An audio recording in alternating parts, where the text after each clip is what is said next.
ॐ श्री गणेशाय नमः।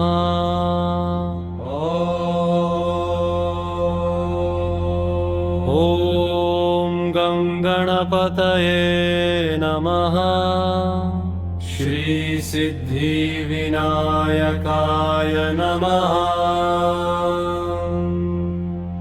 वक्रतुण्ड महाकाय सूर्यकोटि समप्रभ निर्विघ्नं कुरु मे देव सर्वकार्येषु सर्वदा।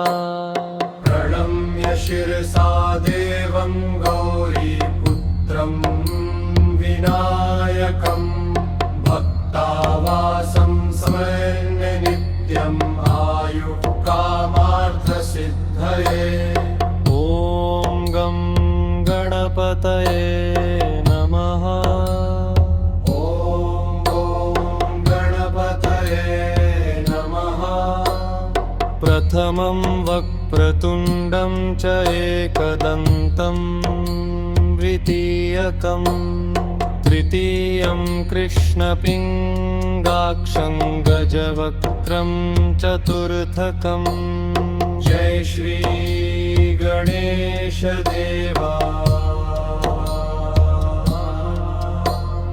लम्बोदरं पञ्चमं च षष्ठं विकटमेव च सप्तमं विघ्नराजेन्द्रं धूम्रवर्णं तथाष्टकम्। ॐ श्री सिद्धिविनायकाय नमः। नवमं भालचन्द्रं च दशमं तु विनायकम्। एकादशं गणपतिं द्वादशं तु गजाननम्। गणपति बप्पा मोरया।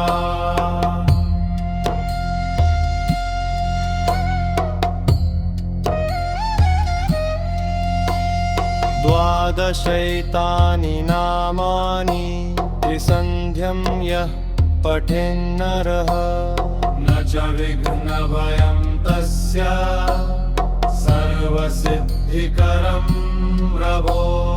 ॐ विघ्नेश्वराय नमः। विद्यार्थी लभते विद्यां धनार्थी लभते धनम्। पुत्रार्थी लभते पुत्रान् मोक्षार्थी लभते गतिम्। ॐ सुमुखाय नमः। जपेद् गणपतिस्तोत्रं षड्भिर्मासैः फलं लभेत्। संवत्सरेण सिद्धिं च लभते नात्र संशयः। ॐ एकदन्ताय नमः। अष्टभ्यो ब्राह्मणेभ्यश्च लिखित्वा यः समर्पयेत् तस्य विद्या भवेत् सर्वा गणेशस्य प्रसादतः।